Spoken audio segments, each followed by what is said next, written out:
Hello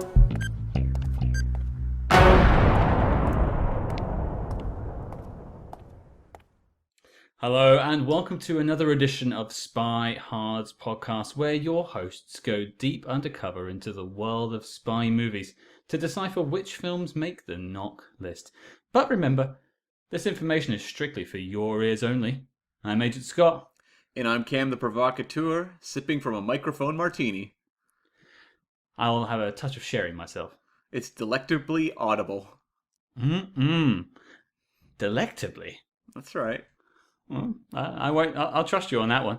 But Cam, we do have a special guest joining us this week, riding in on a tank, smashing through a wall. We have TV and film historian and author of the new book Guns, Girls and Gadgets, 60s Spy Films Uncovered. It's Michael Richardson. Hello, Mike. Hi, hello there. Pleasure to have you on the show. I actually got this book a few months back, and we've been talking for a while to get you for the perfect movie. We actually had you scheduled for something else originally, but we ended up with the film we're talking about this week. But I think before we get to that, we want to get to know you a little better. So my first question to you is, why spy films? What's brought your interest into spy films? I just got into spy movies at an early age, and I wanted to find a book to read which would expand my knowledge on all these spy movies. And nobody sort of ever wrote one, so I thought, I'll write it myself. And that's how it came about. Do you remember what the first spy movie you saw was that really grabbed you? Were you a fan of spy fiction as well? Yeah, I think I sort of got into maybe spy TV and sort of spy films with the Man from U.N.C.L.E. films. In the UK, the Man from U.N.C.L.E. was shown on a Thursday night after Top of the Pop, so it got a bit of a lead in, and it became quite a big cult. And I preferred it. It was an American show, and I preferred it to the British shows at the time because it was a bit more action-packed, a bit of humour. Yeah, a bit of mystery. I enjoyed it a lot. I started reading the Ian Fleming James Bond novels. Got through all those. Read some of Peter O'Donnell's Modesty Blaze and maybe one or two others. And then we sort of got the Bond films. Sort of, I think it was 75. Doctor No was the first Eon Bond to be shown on British TV on ITV. And sort of from that then on, I sort of went to the cinema, and it was sort of Diamonds Are Forever and Live and Let Die. Uh, yeah, Sean and Roger. So yeah, that's how I got into it. And then from on there, I sort of watching. I think Mission Impossible was a show I got into and really liked. And I didn't get into the British shows really until sort of mid-late 70s. We got a repeat run on My Region of the Avengers, the Diana Rigg colour ones, and I sort of liked those. There was a bit of sci-fi, a bit more. How can I say? A bit more progressed on from your standard spy stories. So I got into that. And what is it about the 60s spy genre? You know, you wrote the book on the 60s. What is it about the 60s versus, you're talking about how you were really into a lot of stuff in the 70s, but what is it about that decade that makes it so special? The 60s, with the Bond influence, was just an explosion of spy movies. Nearly every film company wanted to make a spy film and jump on the bandwagon. And there was just a huge amount of spy movies. So it was great, really. If you were into them like I was, it's just a great time. And then in the 70s, as you say, a lot of these films from the 60s were reshown on TV. I used to watch the Man from U.N.C.L.E. films, the Matt Helms, things like that, quite regularly, although they're not shown as much now on UK TV, apart from the James Bonds. No, you definitely don't see them much anymore on British television. It's just the odd bank holiday James Bond now is all we're left with. Yeah. Well, before maybe we talk about the book a little more and then get into the film we're talking about this week, what's a 60s spy film you always go back to? What's one you love personally? I like, I like Billion Dollar Brain. It's a great location, I think, to take Harry Palmer to Finland, although it is adapted from the book. And there's a bit of mystery, a bit of action, a bit of dry humour from Michael Caine. Yeah, and I think it just keeps going really. And also I think I thought it was cutting edge because the storyline, it wasn't a typical spy story where the Russians or the Soviets were going to start World War III. It could come from the extremist people in the West. And I thought that, well, that's a bit of a novel idea. And yeah, I quite like that. Yeah, I mean, in that sort of sense, it's the sort of spy story they're telling now. You just look at something like Spectre, where it was all us that was the bad guys in the end. And actually, that's happened quite a few times recently. So yeah, I suppose it's quite progressive. And I really enjoyed Billion Dollar Brain. We of course had Shane Whaley from Spybrary on the episode to decode that one. But okay, so that's what you're going back to. Now, have you caught the trailer for the new Ipcris File TV show on ITV? I haven't, no, not Oh, yet. I've okay. heard about. I'll send you a link to it afterwards. I'll Uh, be interested to know what you think of it. oh, yeah, thanks. Mm. Yeah. Well, I do like Nipcrest File, and I like Funeral in Berlin. But I feel by the time Len Dean got around to writing Billion Dollar Brain, he'd obviously seen some bonds and some uncles, perhaps, and created a much bigger scenario for his next book, and that obviously transferred to screen. Well, speaking of 60s Bond, then, if we're keeping it in the 60s, that's the Sean era, although we could talk about Casino Royale as well. What's your favourite 60s Connery Bond film? I think I'd go with Doctor No. It's just because it's the first one. It just seems very well done and adapted well from the book. I'd read the book beforehand, so I sort of knew what I was going to get, and I think I was happy with what I got. So yeah, And does Sean Connery remain your favorite Bond? yes. No competition? Well, I liked Roger, and I met him briefly once. He seemed a really top guy. He was great in The Persuaders and the Saint. I liked his version of Bond to a degree that he had a little humour. That was okay, but overall I prefer Sean. Yeah, And have you, the 60s, I think, would you say the 60s is your favorite era for spy stuff? I would say so. Yes. Have you continued to kind of track it over the years? Like, are you into any of the more modern spy storytelling? Yeah, I still watch spy movies. When I was looking through the blogs and things, I saw you'd done Firefox, which is a movie Clint Eastwood appeared in. I quite like that. I thought that was a different take on a spy movie. Hmm. No, Yeah. no mention of Men in Black there, though. That's No mention of Men in Black. probably the right reasons. It makes sense to me. Well, now speaking of the book, Guns, Girls, and Gadgets, I will have a link to that in the show notes below where you can go and get a copy of that as well, everyone. Obviously, we figured out why you wanted to write this book, some of your favourites, but in your research, obviously, you've picked X amount of films, but there were more spy films in the 60s that were that aren't in the book necessarily. So what was Yeah, your... that's right. Yeah, Yeah. there were a ton, and we've only covered some of them ourselves. So, what was your process for sort of filtering down the films you wanted to have in the book, and then and why did you leave some to the side? Yeah. I felt from a sales point of view, I had to include James Bond and all the other major franchises. So it's Man from Uncle, Matt Helm, Derek Flint, Bulldog Drummond. And then it was just really a personal taste, more or less. As I was writing it, one or two friends suggested titles to me. Hot Enough for June. Hot Enough for June was a film I wasn't aware of. And I watched it and I thought, yeah, I've got to include that one now. And then somebody said, oh, have you ever seen the Sumaru film by Harry Allen Towers? So I watched that, and it was shot on location in Hong Kong. Some really beautiful location work. And I thought, well, that's different, so I'll include that as well. And then somebody suggested A Dandy in Aspic, which is a movie where British intelligence know there's a Russian agent somewhere in their department, and they set the top agent on to find him, little knowing that the top agent is in fact the Russian spy. And without giving all the plot away, the Russian spy goes to Berlin and tries to get over the Iron Curtain back to Russia, and the Russians don't want him. and he's stuck in the middle. And yeah, and it plays out with a bit of a twist in the ending as well. So yeah, I quite enjoyed that, and I thought that's got to go in. Well, I suppose then I have two more questions in terms of the list. Firstly, and I understand that you wanted to include the heavy hitters. Of course, you would have the Bonds. Of course, you would have the uncles. It makes total sense. And we've covered some and we'll cover some more in the future.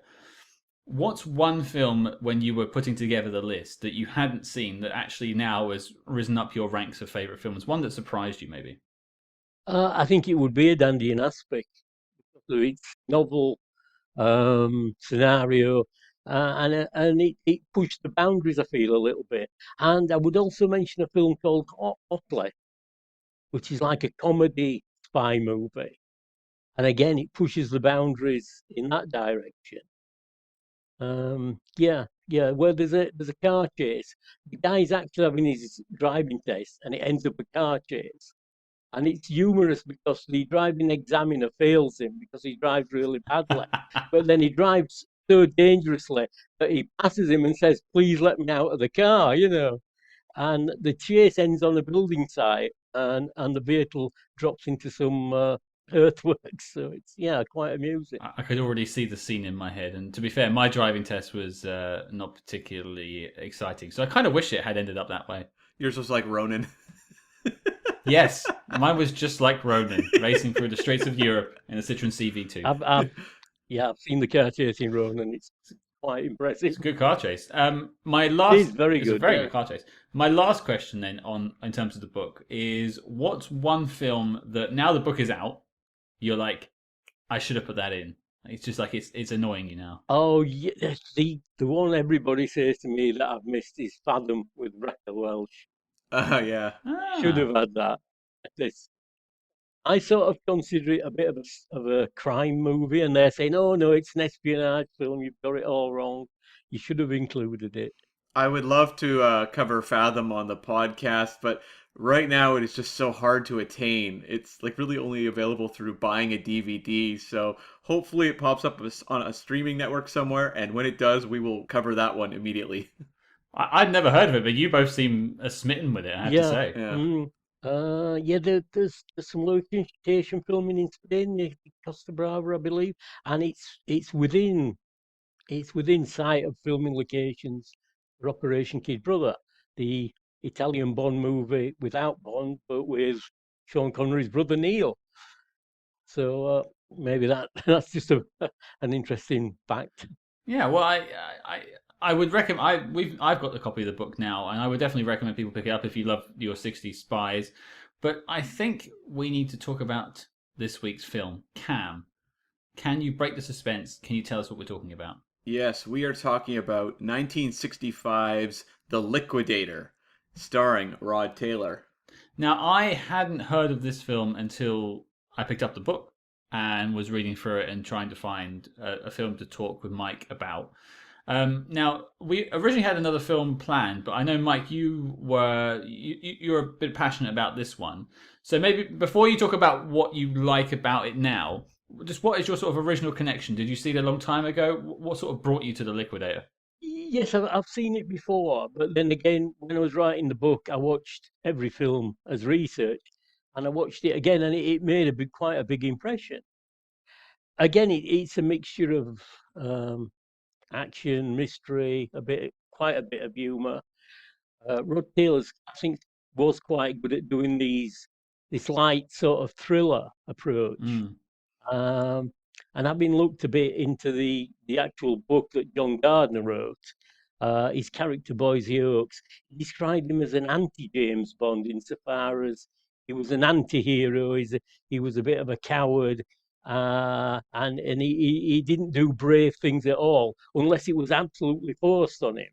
And in the film, he has to step up to the mark and become a proper agent. Well, yeah, I could definitely see why you wanted to include this film. But what about you, Cam? Did you have any connection to this one at all? None whatsoever. I had actually not heard of this one. No, and me neither. So what I'll do, I'm going to read out the letterbox.com synopsis for those who haven't seen the film, just to bring you up to speed. The Liquidator. Right between the eyes is where it hits you. Boise Oaks is deadlier than the most dangerous spy. Spy spoof about Boise Oaks, a British secret agent who specializes in liquidating. In actual fact, he contracts out the work and pretends it was himself. This leads to complications. Oh, okay. Well, okay. Yeah. Well, fine. Strange synopsis there. I think I'd rather read the It one in is, Mike's yeah. book. I think it's actually a better synopsis. Why don't you tell us what those complications are? Yeah. It leaves you hanging, I suppose, so I'll take that. Yeah. Okay, well, Cam, I think we should initiate Operation Coronet and give us some info about how we got the Liquidator. But let's be fair, the man who wrote the book on the film is also with us, so maybe we should share the stage. Yeah, exactly. So this was based on the book The Liquidator by John Gardner. This was the first in his Boise Oaks series, which was published in 1964. And Gardner was a British spy and thriller novelist, and he wrote 8 books on Boise Oaks, as well as 4 short stories. And at the time, I think he thought of it as a bit of an antidote to Bond, something a little bit different, but he would go on to actually write several Bond novels starting in 81. He would write License Renewed and go on to write a whole handful of them, as well as novelizations of License to Kill and Goldeneye. And I'm just curious, Mike, did you read the Gardner novels at all? I didn't read any of the Boise Oaks novels, but I think I read the first half dozen Bond books he did. License Renewed for Special Services, Icebreaker, I thought was very good. And there's no deals, Mr. Bond. I've read all those, and I quite enjoyed them. I know at the time in the 60s he sort of said Boise Oaks is the answer. He's the anti-James Bond. And he's sort of saying, well, I don't really like James Bond, but when he got offered the chance to write the novels, he suddenly did a big U-turn, I felt. Yeah, a lot of people will change their Yeah. mind when that check turns up. Yes, yeah. If you get the chance to do a major work with Bond, you're not going to turn it down, I wouldn't. It's how Cam got me to do this podcast. That's right. The big money. And he wrote like those Bond books for about 15 years, because he ended off in 1996 with the book has different titles depending where you live. It's either called Cold or Coldfall. So yeah, that's right. He beat Skyfall with the using the word Yeah. fall in a Bond title. Yeah. It doesn't quite ring nicely if you do Adele singing at the cold fall. I'm not singing the intros to these Bond films, by the way. That is Cam's gimmick, That's and I will right. never touch it. Yeah. And so MGM producer John Pennington read the book The Liquidator on a plane and then sought the rights almost immediately after he got home, because he just thought, okay, we've got something really cool here. And he hired a writer named Peter Yeldman, who was an Australian writer, started in TV, and written episodes of Top Secret, espionage. So he had a little bit of background in spy stuff, but he'd just done a lot of writing just in general.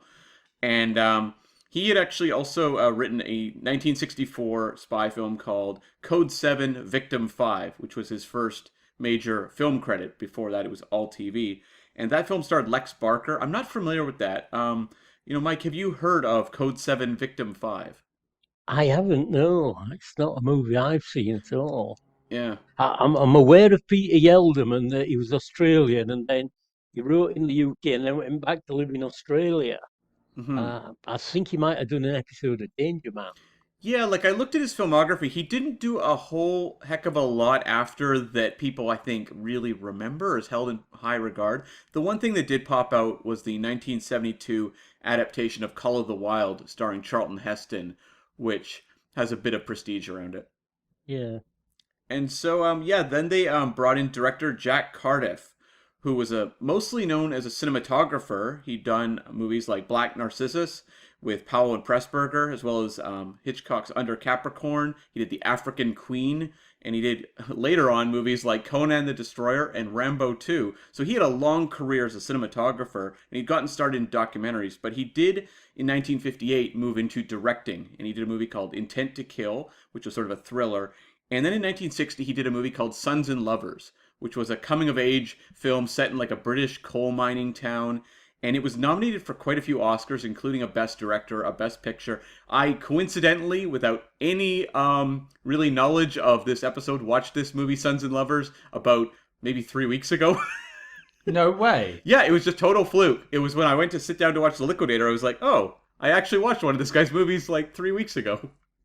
And how was Sons and Lovers? Eh, it was okay. It's kind of falls into that sort of working class British drama. You would see a lot of movies set in coal towns and kind of the difference between the country folk and the city folk. And it's not bad. It's more dated than some. It's just not really up to, when I think of, say, like John Ford's How Green Was My Valley or something, like that's a fantastic movie. I don't really look at Sons and Lovers on the same line, but 1960, it definitely made an impact. I've got loads of jokes about the title, but I don't really want to use them, so let's just move on. Fair enough. And Cardiff had also directed a movie called Young Cassidy, starring an actor named Rod Taylor. And so that was a big part of the reason that Taylor came on and did The Liquidator. Am I right, Mike? You're absolutely right. Yes. From what I found out that he obviously thought Taylor was quite good. He'd used him before and sort of used him again. And to be honest, I think they got the right guy. Yeah, like Taylor was an Australian actor. I don't like Scott, did you know who Rod Taylor was? I'd never heard the name before. He in sort of the early 60s, he did a film called he did The Birds, the Alfred Hitchcock movie, and then he did a version of The Time Machine, the H.G. Wells story. I don't know if you're familiar with that, but he hadn't really had a major film, and I don't think The Liquidator was a major film for him either, unfortunately.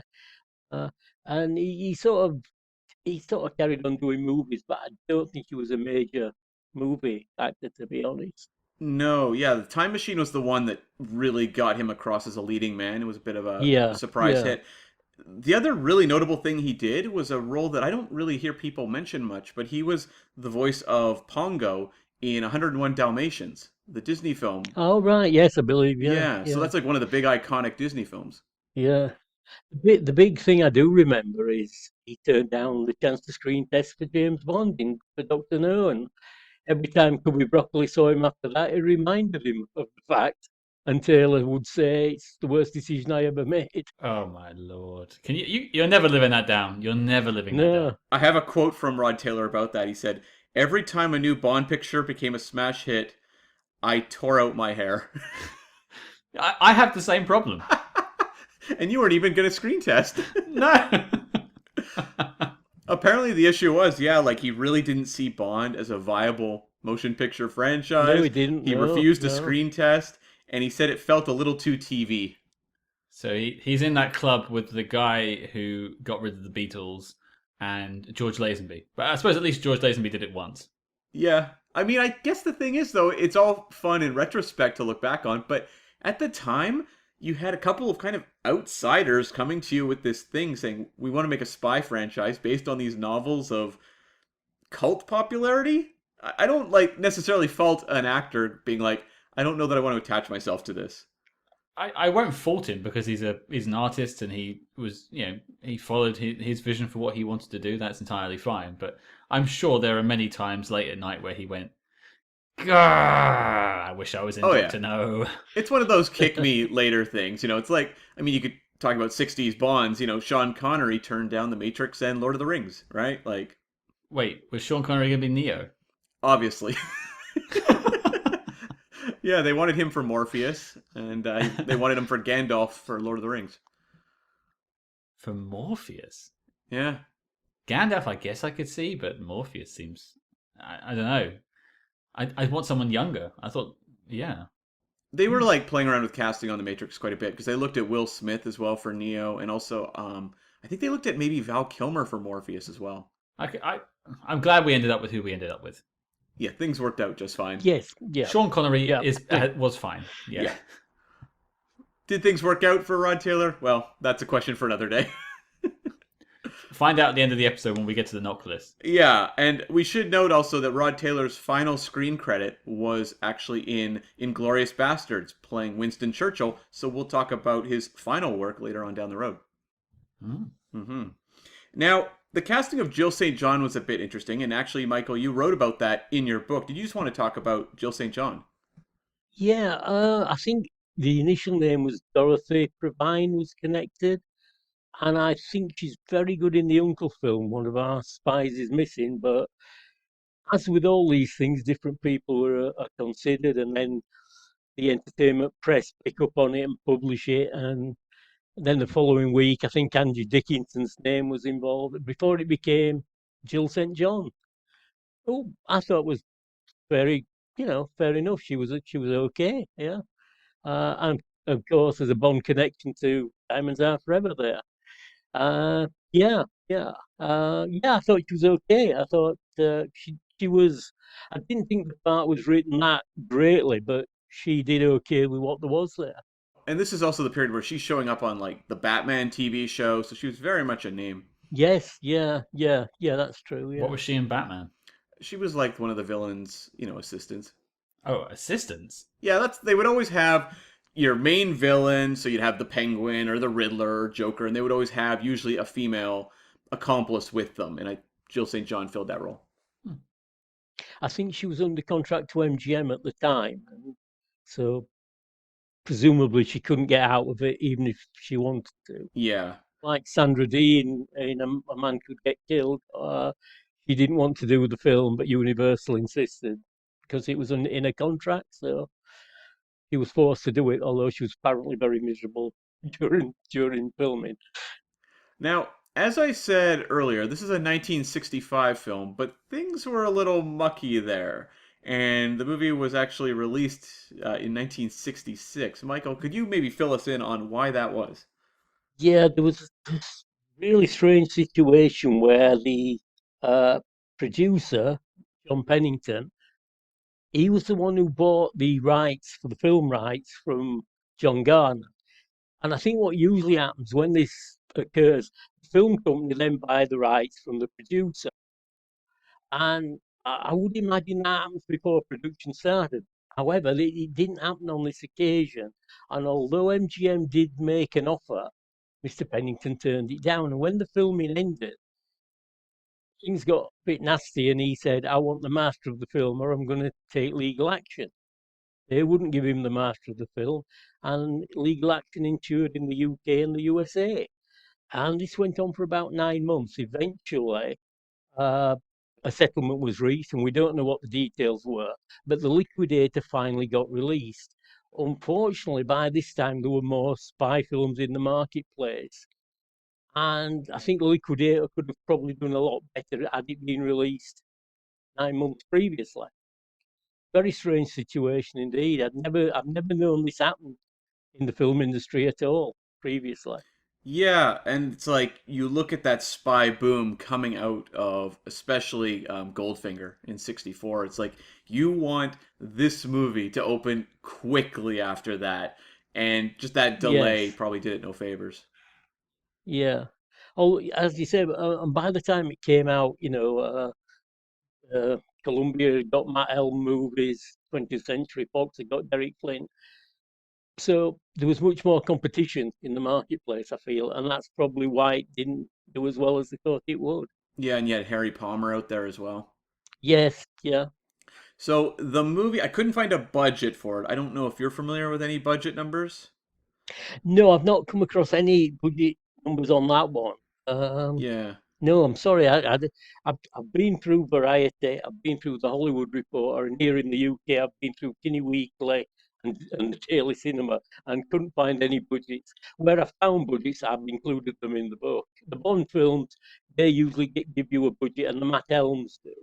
You know. Yeah, in terms of doing these behind the scenes facts for the show, Bond movies are a dream because even when you're looking up like a 1960s movie, they're like, here's the budget, here's the domestic, here's the international, and I'm like, boom. Yes. Whereas a lot of movies like this one, the numbers are kind of lost to the sands of time. The one number I found was a domestic gross of $1.18 million.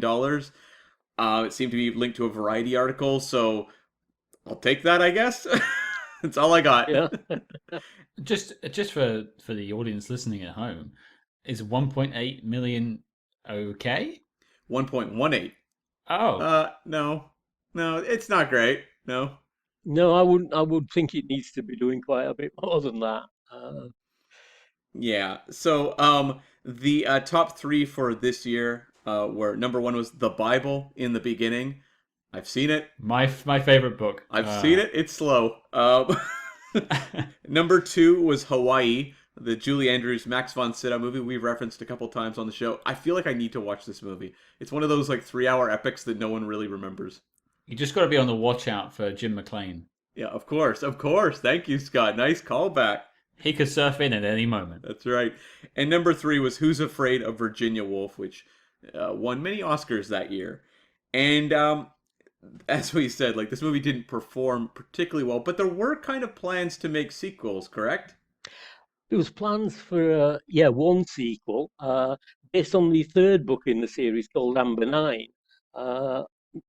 John Pennington obviously he'd had his big falling out with MGM, so they weren't going to finance it. So he went to Hollywood and to try and get backing. But as we've just said, most of the major companies had got their own spy franchises running by then, and unfortunately couldn't get backing. So he couldn't get another movie off the ground. I, he didn't confirm that he got Rod Taylor. He was going to use the same scriptwriter, Mr. Peter Yeldham, the Australian guy.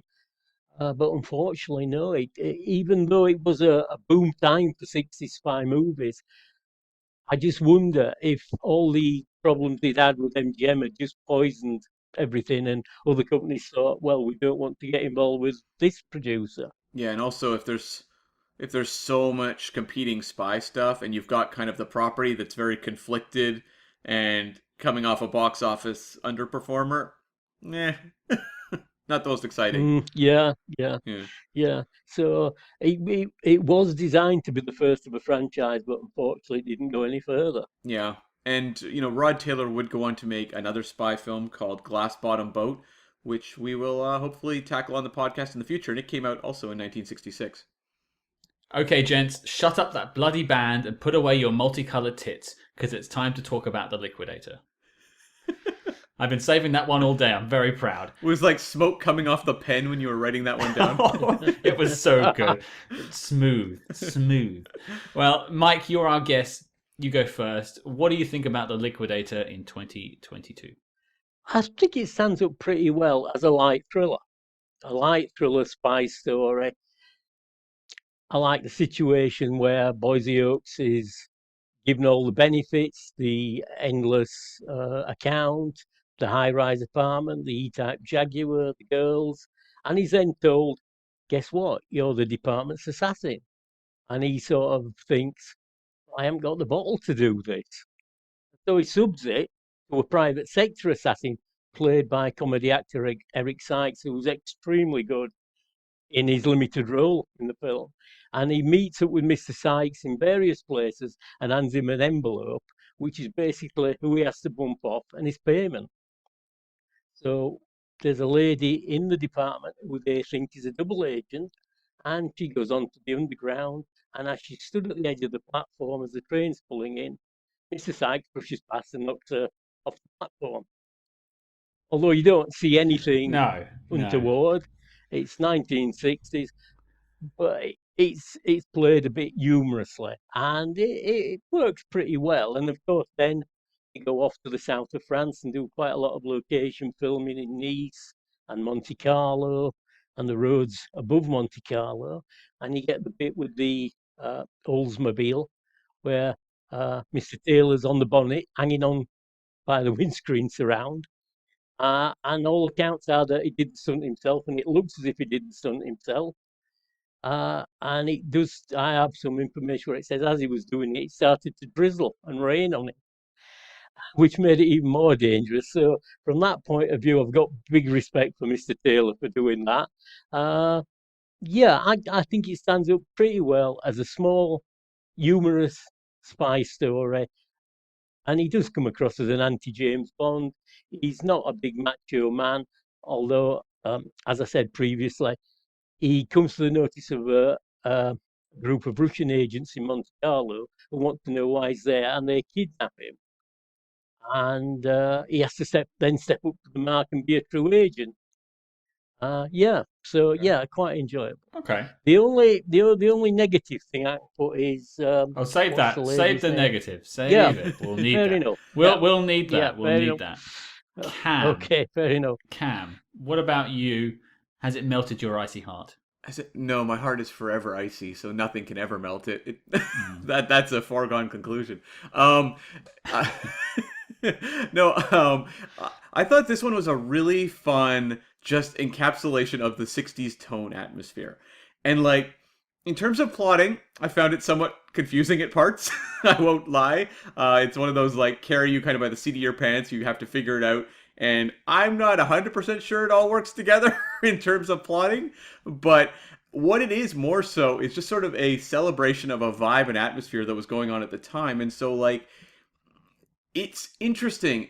In some ways, it is just trying to, essentially give you a spy adventure, which I think it is very colorful, has a lot of energy, and has all kind of the iconography you would hope for when you watch that kind of movie. But it's also kind of putting its foot in sort of the spoof world of spy movies.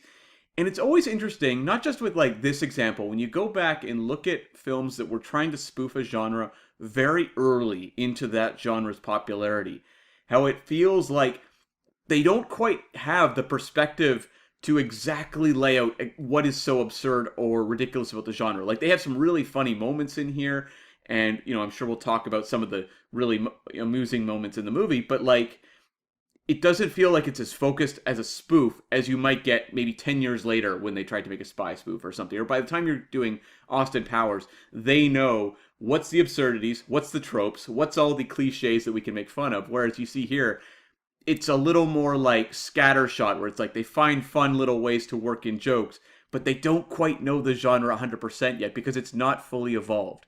So I thought, just in terms of being that sort of 60s early take on a spoof and being this sort of colorful, fun adventure, I thought it was quite fun to watch. Yeah, I agree with you in the most part. I don't need to go into too much. I think for me, I wrote down the word refreshing, which is we've covered a lot of 60s spy films so far on the show. We're around the 80 episode mark at this point, and most of them are quite deadly serious. Even if you don't consider Bond to be deadly serious, it's not taking the mickey so much as it's just maybe a bit overblown.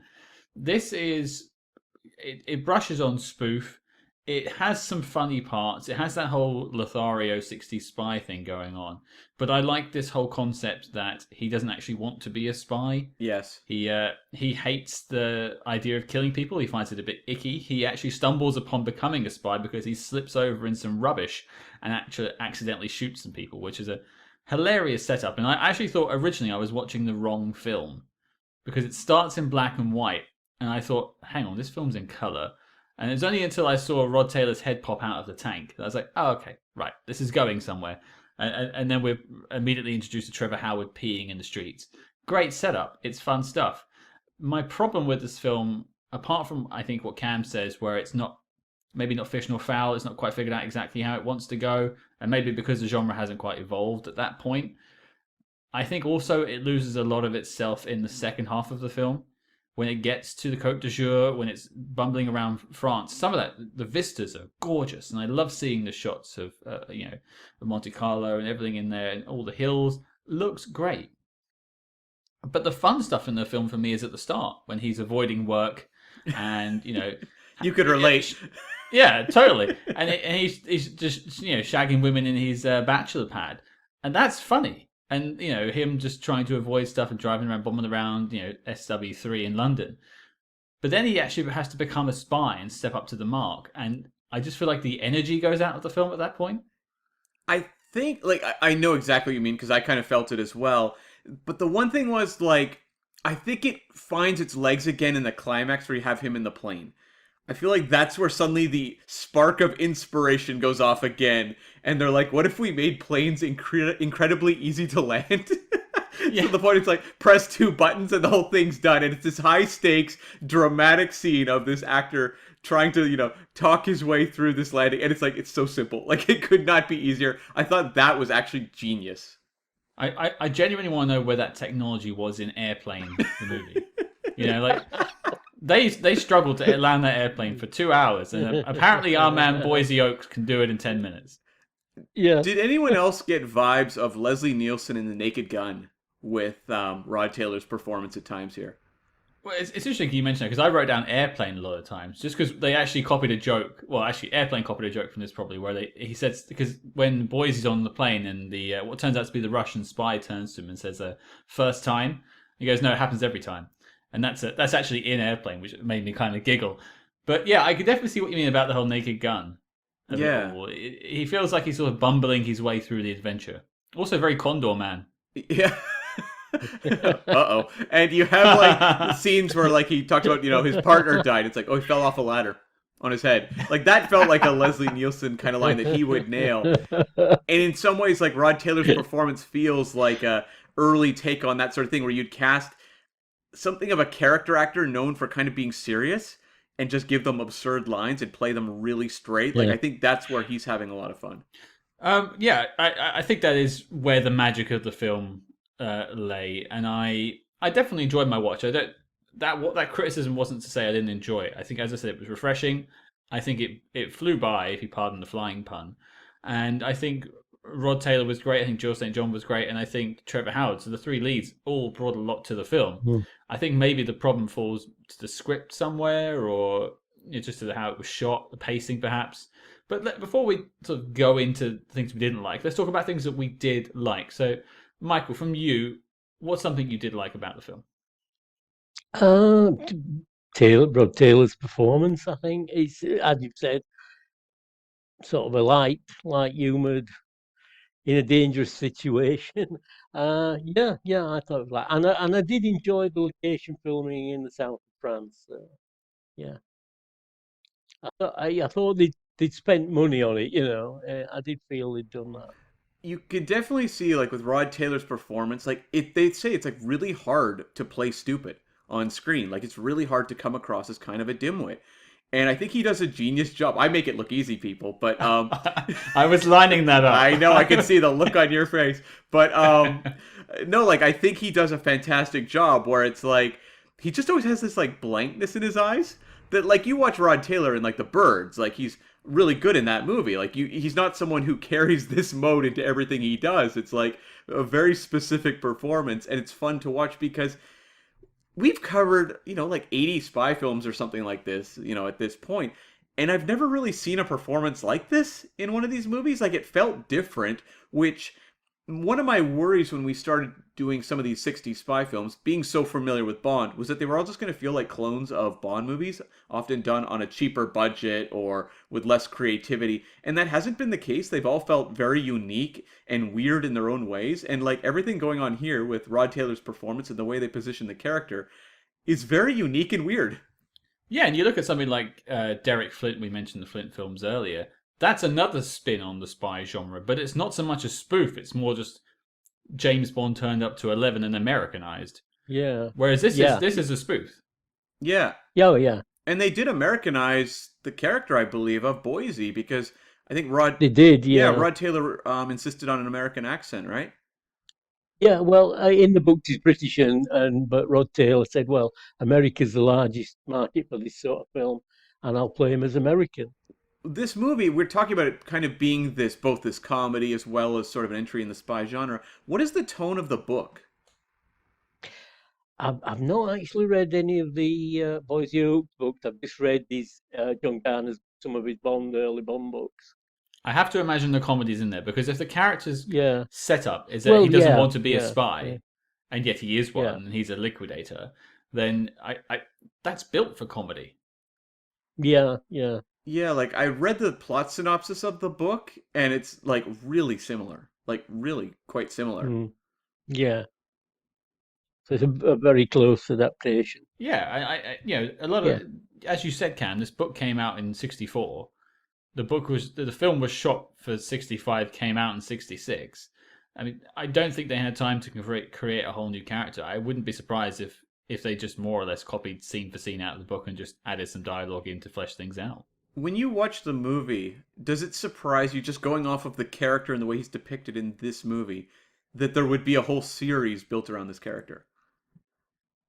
It does surprise me a little because I think, like, how much can you get out of it? Yeah, that's the way I felt too. Yeah, like you think, okay, He doesn't want to be a spy. He has to step up to the mark by the end. Okay, that's your one story. What do you do with the next one? Has he then become a spy? Okay, but at that point, it's lost its edge. It's lost its main concept of the guy who doesn't want to be a spy. Yeah, yeah. Yeah, I wondered the same thing. Like, it feels like a really fun kind of one joke character where it's like you have your one movie built around this whole concept of this kind of doofus. And even at the end, you say he steps up, but even then he's like, it looks pretty pathetic in that whole plane landing sequence. So it's not like he even ends on like solid footing. It's like, and now you're an agent. It's like, I'm just really fascinated to know how this book series would have continued this character. Well, here's an idea. By the end of the film, the Trevor Howard character of Colonel Mostyn, which I think is a great name, good names in this film, good names. Yeah. Still has no idea that Boise never killed anyone. No. So maybe the joke going forward in the second film, which is the third book, or would have been, is that he has to find more outrageous ways of covering up the fact that he can't kill anyone. Yeah. Yeah. Well, Scott, you get started on reading those books and you can report back to us on a regular basis. I'm your Boise. That's right. Cam, what about you? Something you liked about the film?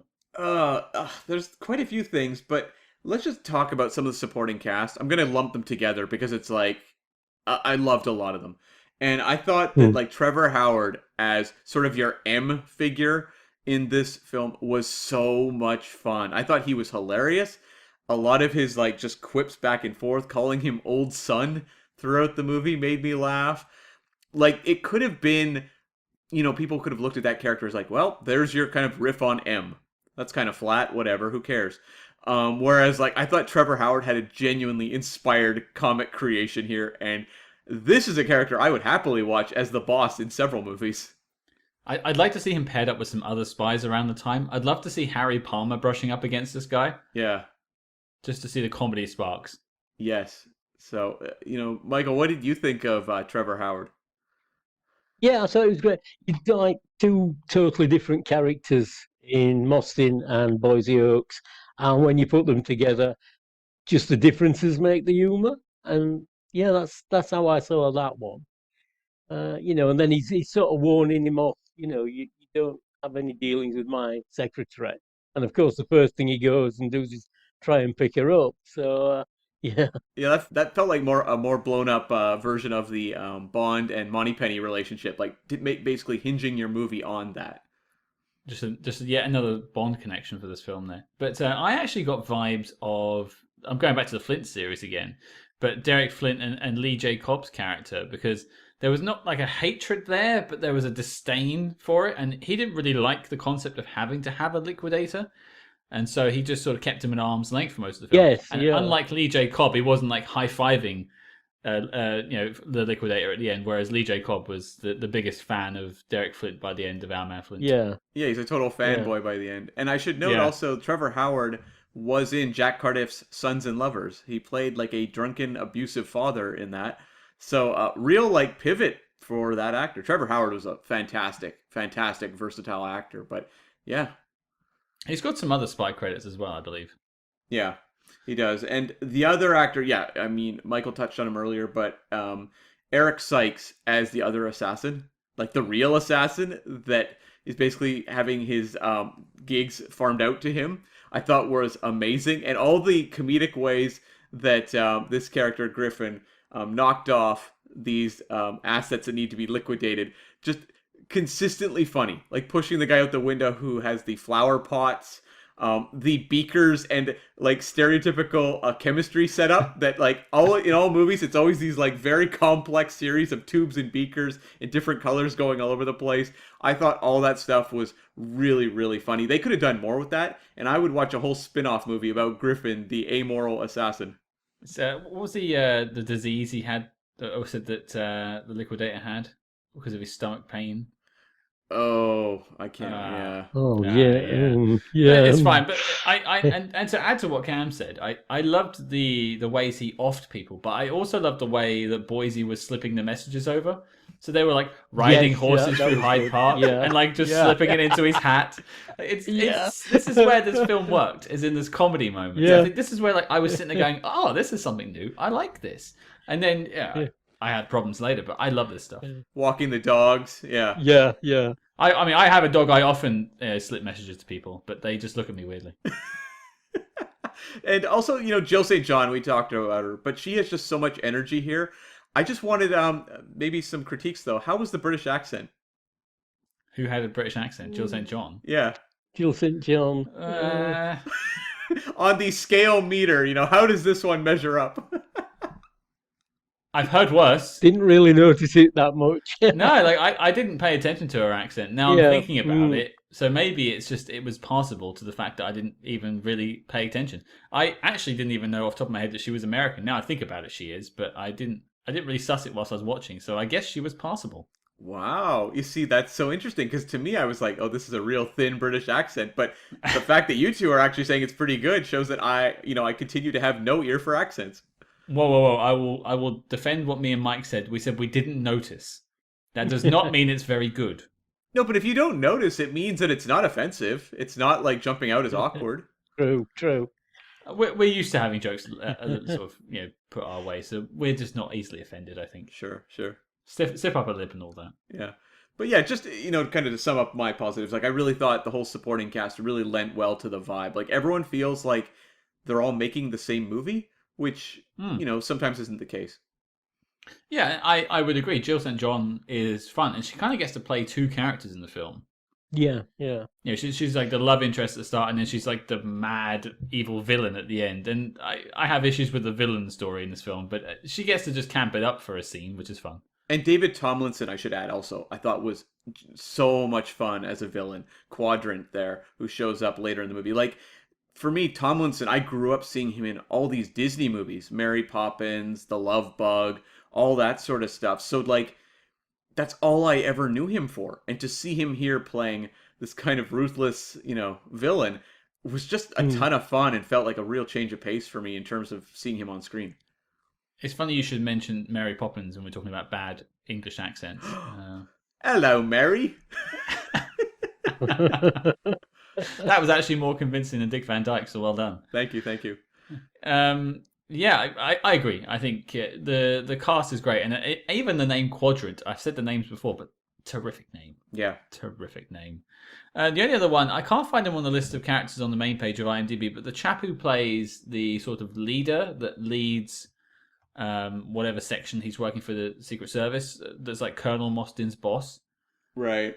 I can't find the chap's Wilfried name. Hyde-White. Wilfried Hyde-White playing the part, I believe. Yeah, that would be it. Yeah. Yeah, the chief.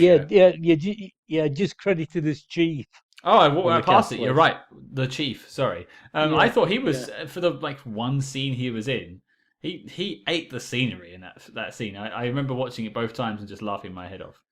And there was also that dude who was like the gunman, just the hired goon, who was, I thought, incredibly memorable. The guy with like the revolver that had like, what a face for movies, like where you just see him and you instantly remember him. And he like does next to nothing really in the movie, but I was like, that is a guy who easily could have played, I think it's Daniel Emilfork as Gregory. Like I think yes. that's a guy who could have shown up as like a Bond, henchman or something like that and been incredibly memorable as well. Yeah. When he's the other guy saying to him, shoot when Boys is trying to escape. He says, shoot him, but for God's sake, don't hit him. I thought that was reasonably good scene, yeah. Yeah, that was a really fun scene. And I suppose in terms of things I liked for me that I had left, we've kind of covered them all. The only other thing I suppose I quite liked was Shirley Bassey turning up in the opening credits. Another Bond connection there. I did not think this song had this film had a song to it, and it's actually quite catchy.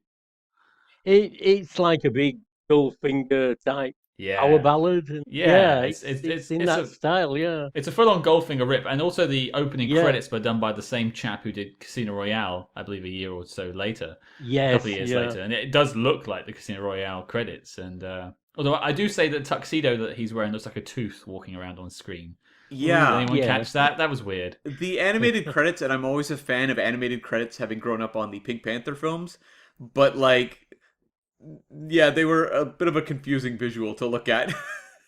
I was always going to ask you to sing this one in because we had like a Bond song, but Yeah, no, I don't remember it well enough, but I thought it was fun, and it's also a better Bond riff song than like Never Say Never Again, a couple decades later. Like that whoa, one's rough. whoa, that Never Say Never Again is a Bond film. It's not a Bond rip. Oh, it's a Bond rip, It's all right. it's an official Bond film. Thank you. It's got James Bond in it. It's and not that's all I need to official. know. It's definitely not official. It's official in my heart. I'm wearing the dungarees right now. Yeah, I was actually Ah. surprised to hear Shirley Bassey doing it. Like, I genuinely had to wait to see the voice. Of course, sounded instantly recognizable, but I'm like, no way, no way. This has to be Yeah. impersonator. I can't believe they would actually get her onto this movie as well. And yeah, and actually, Lalo Schifrin did the music for this film, and I thought the score really worked. And I believe he wasn't initially going to do the movie, was he? No, Burt Bacharach, I believe, was originally lined up, but then he got really busy with Casino Royale. Lots of connections to Casino Which- Royale and Bond this week. That's Yeah, fun. yeah. Yeah, you can see that there was that race for a comedic take on the spy genre, and so they're going out to Burt Bacharach has that lightness of touch that would work very well in that world. Yeah. Yeah. We interrupt this program to bring you a special report. Agents, we have some breaking intel. That's right. Independent podcasting is not cheap. Equipment, hosting, research, these all add up, and we don't have Vesper Lind to bail us out. And also, we don't want to run ads on the show. Leave the shopping to Harry Palmer, we say. And this is a big reason we created the SpyHards Patreon. So we're here to ask for your help. Please consider joining the Patreon. You'll not only be gaining access to our exclusive lineup of reviews and film commentaries, but also helping support the show. We're currently saving to upgrade our sound equipment to meet IMF standards and give you an even better listening experience. With a wide range of flexible options and an ever-growing catalogue to dive into, become a true spy hard today and join the circus at patreon.com/spyhards, or you can find a link in the show notes below. Now, Cam, resume the spy jinx. Well, there's a lot of good things in this film, and I'm sure we probably missed a couple, but as we like to do on the show, we like to critique a little bit as well. Some things we didn't like. Mike, you said you had one in the beginning. I've been waiting to hear it. What was something you didn't like? Well, the one we have touched upon, I don't think I could land a bomber with any amount of instruction convincingly at all. And of course, the other lady, Gabriella Licudi, who's quite a nice looking lady, but apparently her French accent was not up to it, and she was dubbed throughout by Barbara Jepherd, who I believe is another connection back to Bond, as she's done the same sort of thing on Bond movies. I think she did From Russia with Love and one of the other ones off the top of my head. Yeah. Yeah, she was. I mean, this is where my problem begins with the film, is in the, in France, in the Côte d'Azur. And when Corral, her character, turns up, it just feels a bit strange from that point in. And you could tell I think she was the only person in the film that's dubbed. And you can really see it on screen, which kind of always bugs me when it's not so seamless like it can be in the Bond films. It does wind me up a little bit. Yeah, like I think like works as a character. Like she's very memorable when you finish the movie, but it doesn't feel like they have sort of the comedic insight into that character. And a lot of it turns to this whole him being kidnapped, stuff, which didn't. I'm with you, Scott. Like I just found like the back half. It was sort of like the inspiration kind of took a bit of a lull. And I think like there's injections like Tomlinson, and then also the stuff in the plane at the end. But like a lot of kind of the hanging out with the villains when they're kidnapped with her is kind of where I go like, okay, I feel like the energy kind of lagging. Well, they have this whole like setup with like a torture chamber, and yet he's strapped in a chair the whole time, like suspended. Like a dentist chair. Yeah, like I mean, we've seen plenty of dentist chairs recently, looking back on Hitchcock. But I would like to see him like strapped up to the straps on the ceiling or something. Have some fun with the torture. I know torture isn't fun, but you know what I mean. Yeah, Scott, be sensitive. Yeah, I'm sorry.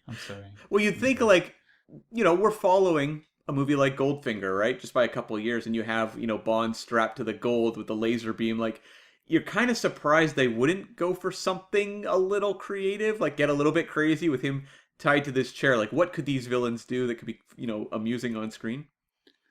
Yeah, that could have been something there, like I don't know, chuck a circular saw in or something, just to riff off of it. But I will say, in Corral's defense, there is a moment of comedy where they're escaping the prison or the wherever they are, the villain's lair, and she's obviously in the know that this is they're trying to help him escape. Basically, they're trying to remove all the obstacles that he can actually escape because they weren't supposed to capture him in the first place. Funny joke, but you just see this like off to the side looks of disappointment she gives him as he's trying to figure out the situation. Like he's like, "Oh, this is too easy. I wonder where they are." And she's like rolling her eyes, like, "Oh, maybe the keys are in the ignition of the car. You should go and check it out." That got a giggle out of me. Yeah, and I did like the conceit though of like the getaway. And again, like I don't know that I have like a different what I didn't like than you, Scott, where it is kind of just that second half losing its sort of momentum. Like I don't have a lot else. We've talked about how the casting feels so spot on and just the vibe setup feels so strong. It really is just that energy lack. But I did kind of find the conceit of the escape that the villains are hatching themselves pretty funny. And then to have the one villain who isn't in on the plan and is trying to actually stop him, that was a fun idea. But I think something I maybe can nail down that kind of ties into what you basically said, Scott, which is like I found the plotting at that point got convoluted to a point where I was really struggling with the motivations of everyone involved. Because it's like you have basically some thieves who have taken the initiative of kidnapping him, and then they actually don't want him kidnapped, and it's like, okay, wait. How did we get here, and who has the plot to kill the Duke, and how does that all basically lead from how this movie even began? I found it got a little, tangled. Yeah, I don't think I could trace the path between his original captures of Sharik and Corral all the way through to Quadrant. I'm not quite sure how that baton got passed several times. I don't really understand it, despite having watched it twice today. So I would put that at the fault of the script, not the actors. But I had fun moments with them all along the way.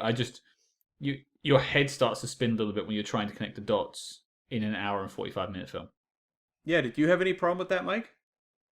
Well, I've seen it several times, so I don't really have a problem. But I take your point of view that you get part way in and you do tend to think, why are these people doing this? What is their motivation? But then I feel the filmmakers just probably put an action scene in and you forget about that bit, and it quickly gets through to another part. And yeah, it's I think it happens in quite a few movies and TV episodes. If in doubt, put some action in, and the audience will forget the main plot line or the subplot. Well, there's like a moment a little further on from the film after the escape when basically you've got Quadrant, Chekhov, and Sharik in the room at the same time.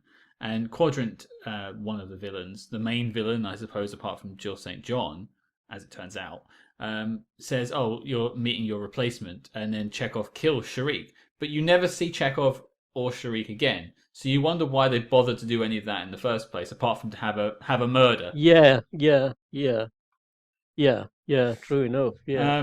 But that was your thing. I guess that leaves my quibble with the film, and Cam's sort of taken mine, and you took one of mine as well. The only other one I had left to talk about is something we have brushed past, but it's not as funny as it could be.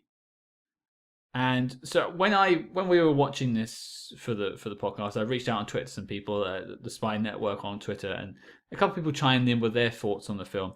And Alice said that it was like Get Smart the movie, not the original one, not the one with The Rock, but the TV show turned into a film, like a spoof TV show. But it's not as funny as that. Yeah. And it's also not as funny as another comparison I saw online, which is the Kingsman series, a more recent spy series, which takes a lot of the tropes of the spy series and pokes fun at it, but also is an action adventure, unlike, say, Austin Powers, which is more just pure jokes all the time. Yeah. I would say the Kingsman is like a 21st century version of this film. Yeah. It's interesting in that it seems to work mostly early on as more the absurdity of the situation of this character who's just really dumb and been mistaken for this ruthless assassin, and how he is not suited to this job at all. And that's to me where all the comic inspiration comes, where it's him hiring the dude to do the murders and all that sort of stuff. Like, that's funny to me. Like, it's just kind of take an absurd approach to the genre. Whereas you see more, I think, in the latter half, where the plot more takes over and the action takes over, they'll just inject like gags like the diversion buoy, where they just like put this like cone in the middle of the street that says diversion to send them in the opposite direction. Like, things like that felt more like a Naked Gun or Airplane kind of gag. And I think it's a problem that is not exclusive to this movie or to the spy genre when it comes to spoofs and comedies. It's really, when it comes to any sort of spoof or comedy that's tied to something action-based, at a certain point the plot takes over and there's that requirement to work in action sequences. And I feel like those two things do not go hand in hand with comedy. And I think when you're talking about the first half and how we, at least for Scott and I, like that's where it really worked. That's the stuff where they don't have to focus on the plot. It's just having these characters and the setup and being funny. It reminds me of like a movie like The Other Guys with Will Ferrell and Mark Wahlberg, which I think is really funny in all the setup. And then you're winding up with like 20-minute car chases that I could not care less about.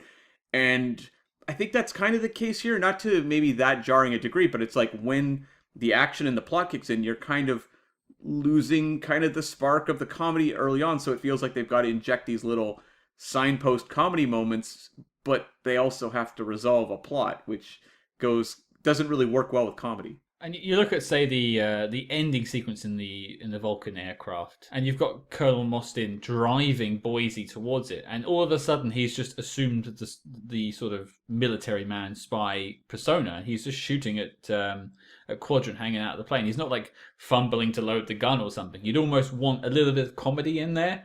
And this is where something like Austin Powers would do it, where like Austin would accidentally drop the cartridge out of the gun or something, or maybe a Johnny English would maybe a bit more of an apt comparison, maybe a bit less absurd. But this at that point he becomes a great agent. Now he becomes a bit more fumbly when he gets in the plane, so at least you get that reprise there. But I don't know, it feels like there's missed opportunities. Also, though, the stuff that I've highlighted that I really liked in the plane, at that point the plot's wrapped up. It's just kind of getting him back to the ground. So like there's no pressure on them to deliver action sequences or plot stuff. The mechanics are all dealt with. So it's kind of like the life comes back at that point. Like the energy really does, zip back in. Yeah. It's a tough balancing act. Like it's very difficult. And you see so many action comedies try it. And I think this one walks the line better than many others I've seen. But it does kind of fall victim to that. Well, we haven't tackled many comedies on the show so far that are mostly straight comedies. I think of maybe something like Central Intelligence, which neither of us were particularly big fans of. I was maybe slightly more new, but that's just because I love The Rock. So this is maybe one of our first closer to comedy films, and I think this works best when it's in the comedy vein. Yeah, like, Michael, do you prefer it when it's kind of doing more of spy stories, or do you prefer more of the comedy aspects? I don't really have a preference. It seems to work for me in both formats. I would agree. It is sort of it's taken the spy genre and it's made it more family friendly, which I think you got like with season 3 Man from Uncle. That's where the jokes and the light thriller comes from, I think. Whether it was the way to go, I don't know. Some other movies I like do this. If you've seen A Man Could Get Killed with James Garner, that's a very similar thing. In Mr. Garner arrives in Portugal and gets mistaken for a spy, and finds he has to do certain things because gangsters and villains and agents are chasing him. And I think it may be one of the standard spy story, standard formats where it's played for humor, maybe as much as it's played for drama, if not more for humor. And I'm just curious, we've talked about kind of the interesting clashing tones of The Liquidator, and I think that's actually why the movie's interesting and worth watching. But just within sort of the hallmarks of 60s spy films, which obviously you wrote the book on, What is sort of the legacy of the Liquidator?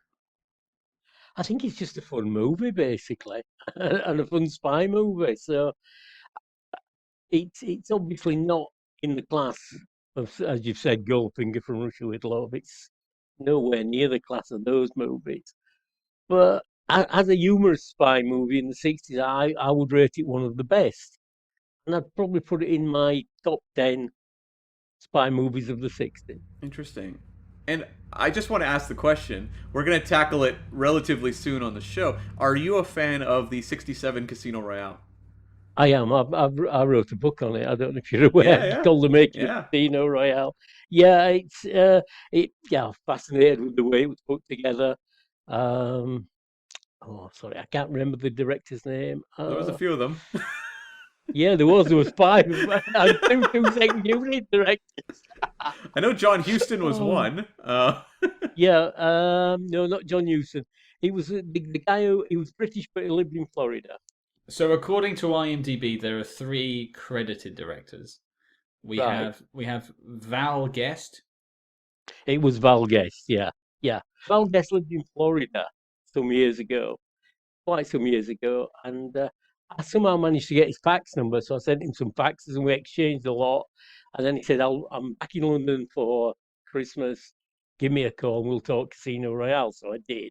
And then after that, I wrote the book on Casino Royale and the way Mr. Sellers was badly behaved and the way the script kept being rewritten overnight and new people were added and tons of extras were stood about doing nothing but getting paid overtime. So it's quite an interesting movie in itself. But as I'd already written it, I thought I couldn't include it in the latest book. Right. Yeah, that makes sense. It's a fair thing to mention. You briefly said it there, but Michael, you did also write, the making of Casino Royale. It's actually a book I'm picking up because in a few weeks' time, I'm actually going to watch the film at the Prince Charles Cinema in London. By the time this comes out, around about the same week, funnily enough, because they're actually screening the film. So that should be an interesting experience to see on the big screen. Yeah. I won't be popping any LSD before, but I think it might have helped if I did. Well, I suppose before we talk about the knock list, to sort of wrap us up, I'm going to throw it out to everyone one at a time for sort of final thoughts, final questions, any notes you haven't brought up yet in the review. So, Michael, you first. Is there anything we haven't touched on that you'd like to mention about the film? Number of British locations, but very near. It was made at MGM Boreham Wood Studios, which doesn't exist anymore. It was demolished in 1970. The building where he's doing all the training and he's doing the judo with the 2 guys at the back of the building, that's the Edgwarebury Hotel at Elstree. Still standing there, still looks more or less the same. The airfield was RAF Bovington, that's in Hertfordshire. No buildings left. There's a housing estate on part of it and a prison on some of it, but the runways still exist and they do have big car boot sales for markets on there. One day I happened to be there and I was driving past and I thought, I'm just going to go in just to drive up and down the runway, because it's also used in an episode of The Avengers called The Hour That Never Was. Where Steed and Mrs. Peel go to an RAF base and they find it totally deserted and all the clocks have stopped at the same time. And they try and solve the mystery of why and where everybody is. So, so there's quite a few local locations, local to where the studio was. So it's quite interesting. So, they weren't difficult to find. So. No, I think it also stops by Heathrow Airport, which is very local to me as well. It does go. Yeah, it does go through, and there's 1 or 2 in central London as well. Yeah, there's a couple of places there actually. There's a lot around sort of the Horse Guards Parade and the Mall and stuff is in there. Area I'm very familiar with. It was nice to see that in the 60s. A lot of the stuff Cam's quite familiar with from the Harry Palmer films. That's actually just around the corner from where this stuff was shot. It's all very close knit and connected. Yeah. So maybe on Cam's tour when he comes over, I'll take him down the Mall, Horse Guards Parade, and then I'll take him to his first ever car boot sale. I continue to be jealous about the number of locations that are in your backyard versus mine. I mean, I live like 15 minutes from Pinewood, so Yeah. technically I have a ton of locations near me. I mean, So- I'm very close to Lionsgate Studios, but I think honestly, like a lot of stuff that's shot in Vancouver, they just make it look like other places, so they don't actually make it You look would. like Vancouver. Yeah, I You know. would. It's all very like Tron Legacy was shot here. You wouldn't really know it other than the shot on the bridge at the end of the movie. But I guess Scott, when you come to Vancouver, I can take you to the apartment from Look Who's Talking, and boy, the genetic research facility from The Sixth Day. Gee whiz. Book my ticket now. Strap yourself in. We're in for an adventure. Well, I suppose, Cam, do you have any sort of final thoughts or questions? Yeah, I've got a few little things I'll just mention. I thought the decor of his apartment was amazing. I love these 60s apartments. The Flint one is incredible, and I thought this one was amazing. There was like a bronze musical instrument on the wall. I'm just like, I don't even know what that is, but I like it. I got to get one for my apartment. And I love the sun lamp glasses he had on when he was just like That's tanning. great. That was some Yeah. Jack Lord in Doctor No level of sunglasses. It was some great stuff. And the audio on the streaming version that I rented wasn't spectacular, so I put on the subtitles for some parts, which were the audio was like blown out in sections, so it was actually kind of tough to understand. But there was an amazing subtitle that came up that may be my favorite closed caption of all time. Bossa Nova playing. Where was that? I think it was before going into his apartment. Like it was like the establishing of his apartment. It just said Ah. Bossa Nova playing, and I was like, hell yes. I'll have to get you to get a screenshot for that one for us. Yeah, and I guess just the last thing. Actually, I got two things. I'll say the movie opens after the black and white stuff, which is very pre Casino Royale. They beat the Daniel Craig film to it, but like you have the scene of Trevor Howard's character walking down the street, and there's all these newspapers with spy headlines, and it feels like within the world of the movie, yes, it's informing the fact that they have all these like leaks in their department they need to clear up, but it's also kind of touching on just the spy craze, the fact that everyone was talking about spies at that point in time. I thought that was a clever touch, and also the twist with Jill St. John as the villain. It's not necessarily the most head twisting twist ever, but like. I thought it was actually one that was fun, and I didn't really see it coming. No, I'd forgotten about her by the point they got to the airbase. I didn't give her any sort of thought at all. And then when I saw there was one person in the cockpit, I thought, who's left? Yeah. It was either Chekhov or it was going to be her, and she was a lot closer. And then she turned around. It's like, oh, there she goes. Did that surprise you, Mike, the first time you saw it? It did, yes, yeah. Like yourself, she hadn't really made that big an impression to sort of you never considered she was the least person you'd consider, I feel, so that bit worked reasonably well. And it must have been nice for her as an actor to just do something other than be the sex appeal of a film. Yeah, and, yeah. And, don't get me wrong, she does that part too very well, but to say, hey, you've got two scenes, just go, like just chew that scenery, and she does. Yeah. For my final notes, I've got just two things to bring up. One's a quick note, and then one is perhaps a revelation. The first note is this might be the most relatable spy I've ever seen in my life, just because he doesn't really want to do anything and just sit around and have naughty times. Yeah. I mean, I'll take the Jaggy type. I'll drive around London and take people back to my pad. That works for me. Hey, you're all invited. Once I've got that pad. But here is this. This might blow the lid off this film and perhaps SpyHards history. Are you ready for this, Cam? I'm ready. Now, there's a character in this film, an actor that we haven't mentioned, surprisingly, in the whole episode. And that is Derek Nemo. Yeah, we talked about him in the past, right? We have. In a spy film where he's playing a British spy, allegedly. And that film was one of our dinosaurs is missing. Oh, he was the kidnapped guy. He's Lord Southmere. Oh. He's the bumbling fool who actually is technically a spy. Now, the film focuses on the grannies and the ninjas and the dinosaurs, of course, but there is a British spy running throughout. So, my theory is that the character here of his nickname is Fly, so he could still be Lord Southmere in real life. He stayed with the British Secret Service.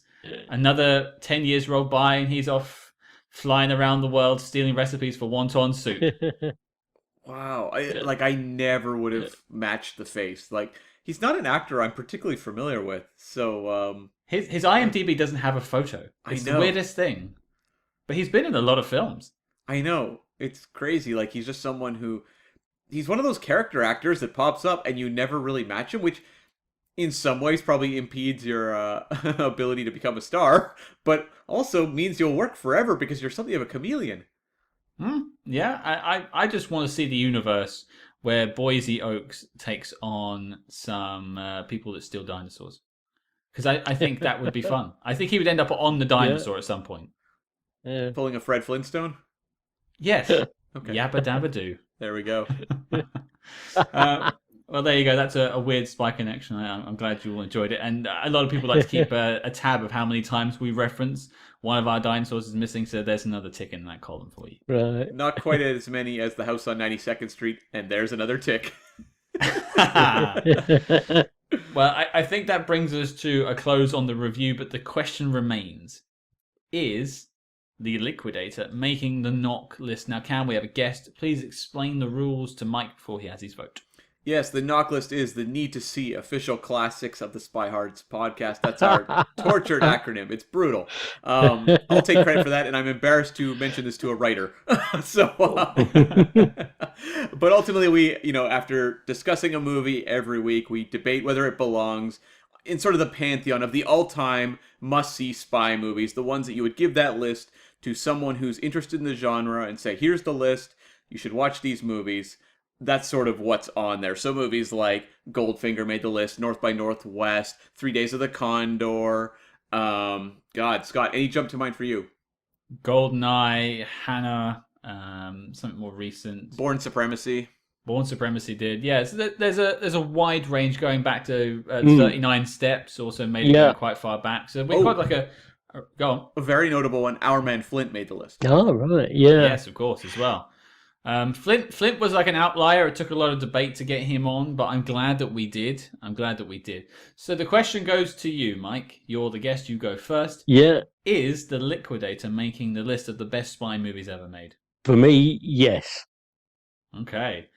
Why is that? I think in the light thriller type spy movie, it's one of the best. Okay, so we've got one yes and two we don't know yet, so this could go either way. Cam, I think this hinges on you, so what do you think? I can make it hinge on you. Yeah, I think for me, it's like, it's a no for me, but it's a movie like I had fun with, and we've talked about these movies where we enjoyed talking about them. We did the Bourne Identity, and that didn't make the list. And we did the commentary and pinpointed exactly why it didn't make the list as well, which is up on the Patreon. Subtle plug. But, it's like there's lots of these movies I enjoy, and this is kind of falls into that, where we've talked about, like for me and Scott, like there was a bit of that lagging energy in the back half, and just sort of the lack of the sort of the spark there. So it's a one I would recommend to people. I think if you are a fan of the genre, it's sort of more like falls in that cult classic kind of area for me, where it's like, if you're into the Bonds, you've, dug a lot of the hallmarks, check out one that was sort of an interesting curiosity that tried some interesting things, but didn't necessarily have sort of the enduring legacy that maybe some of these others did. So I think that's why I'm kind of a warm no. A warm no. And Cam, as he said, he has set me up now to be the one who is the decider. Which is such I'm done, folks. See you later. Good night. I just want to point this out. This is such a rare occurrence that I get the defining vote. I am usually the last one to pick. Well, I am always the last one, but usually I'm outvoted every time. But do I think The Liquidator makes the list of the best films of all time? It's a no. It's a no. Yeah. I loved what I saw for some of it. I think as I used the word at the beginning, and I'll use it again. It was refreshing. It was fun. If someone says to me, hey, I've seen all of your films in the 60s on the knock list, could you give us any more? This will be one of the first ones I say to them, check out. I will say Liquidator. I will say maybe In Like Flint is another fun one you can go and check out. Yeah. Good films. kind of missed the mark. But still interesting things to do discover. Maybe Casino Royale might be another one if we get to that down the road. Yeah. But there's a lot to dig into. There's a lot of fun to have. I think Rod Taylor is a great lead. I think he brings a lot to the role. It's fun to see Jill St. John before she does Diamonds, if you haven't seen anything else for her. And Trevor Howard is quite the revelation in the film. He's a lot of fun. And of course, it's connected to one of our dinosaurs is missing. So why am I saying no? I looked at my watch. Right. And that was the problem. Towards the back half, I was like, I'm struggling to pay attention. When does it wrap? And we've covered movies that are like 3 hours on this podcast. If it keeps me going, I will pay attention and not mind it. I think of Where Eagles Dare is a good one. Yeah. It's almost 3 hours long. I never once check my watch. It just keeps you concentrated on the screen. You never want to take your eyes away. This one, it lags a little bit, and I think that's why it misses the mark. But it's one of those films, as Cam said, that they're interesting ones. They're ones that we wouldn't say miss. If you said, should we watch it? We'd say, yeah, check it out. I think of something like The Man from U.N.C.L.E. film from Guy Ritchie. That was a fun film. It just wasn't quite what we were looking for the knock list. But there you go. That's one yes, and I think, Mike, that was a very fair vote. I know you're passionate about The Liquidator. I can tell. Yeah, I like it. Yeah. I wonder if one of the sad parts about The Liquidator is that because it wasn't a box office hit, we never got the sequels. I know they had an option for 2 more, and it's like, what happens if they make Liquidator 2 and 3, and maybe they're like, okay, the first time we were a little uneasy between the comedy and the spy, but we understand exactly what maybe we could improve upon, and suddenly you get like that Goldfinger-esque Liquidator sequel where they're just like, we've got it, we're flying on all cylinders. I would have loved to have lived in a world where that was the case, because it would be interesting to compare. The Flints did not get better. Like, the first one I think is much better than the second, but maybe the Liquidator would have, with the second one, really just grabbed the audience more so than the first, I guess, did at the box office. Yeah, for like, you look at the Bonds, I think Dr. No does some things wrong. I think there are small critiques in Dr. No, and I think by the time Goldfinger rolls around, it's sussed out what its sort of template is. Yeah. And it doesn't really stray too far from that for another 20 odd years. Yeah, yeah. And I think that's why it was so successful. But this one, maybe it needed its Goldfinger. Yeah. Maybe. There was quite a number of movies which were like the beginning of franchises, but it didn't happen. Where the Spies Are with David Niven as Dr. Jason Love. Don't know if you're familiar with that one. Mm-hmm. It's on our list. Monica Vitti as Modesty Blaze. Yep, that's also on our list. Actually she'd signed for the second movie before they made the first, but there must have been some clause in it about performance of the first film, so you didn't get a second one. And I forget the guy's name. The film was called Hammerhead. Are you aware of that one? Yeah. Yeah.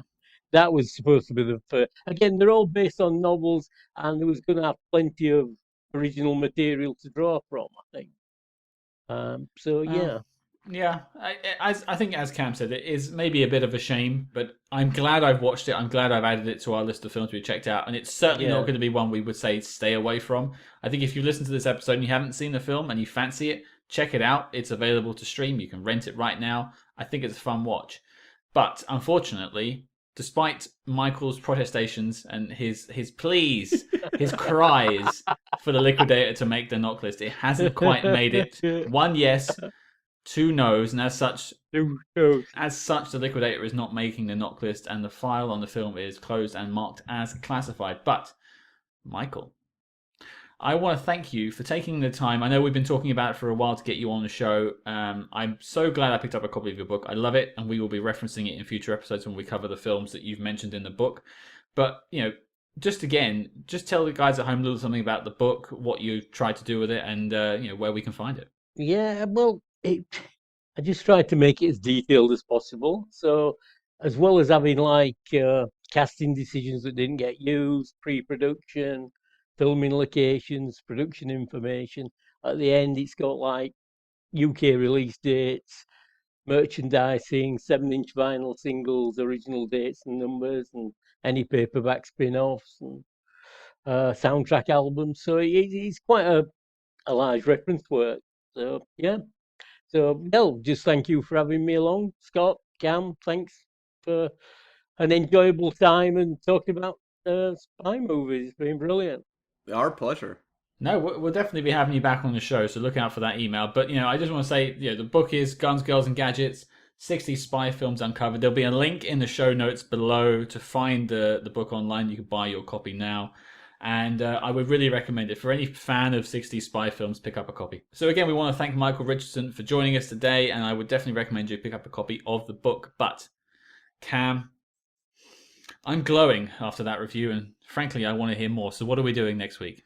Well, in a coincidence, we are tackling a Jill St. John film again. We did not realize this when we scheduled The Liquidator, but we are diving right back into Bond Town with 1971's Diamonds Are Forever. Me and Cam have quite the history with the city of Las Vegas. We're bringing on a previous guest who has shared in that history with us and has many stories of some interesting events that we've taken part of in the city of Las Vegas, including stuff to do with this film. So come back next week to find a little bit more about Diamonds Are Forever. I can't wait to talk about it. Definitely. I mean, this is a crazy Bond film, and so there's plenty to talk about, that's for sure. Absolutely. So your mission, should you choose to accept it, is to check out Diamonds Are Forever if you already haven't, and join us next week. Unfortunately, The Liquidator did not make the knock list, but if you want to find the films that did, hop on over to letterboxd.com/SpyHards, where you can find all those films and more. And of course, do not forget to follow us discreetly on social media at SpyHards. That's SpyHards on Facebook, Twitter, and Instagram. But until next week, listeners, they've got us by the short and curlies, lad, and we've got to do something about it on the Galloping Double.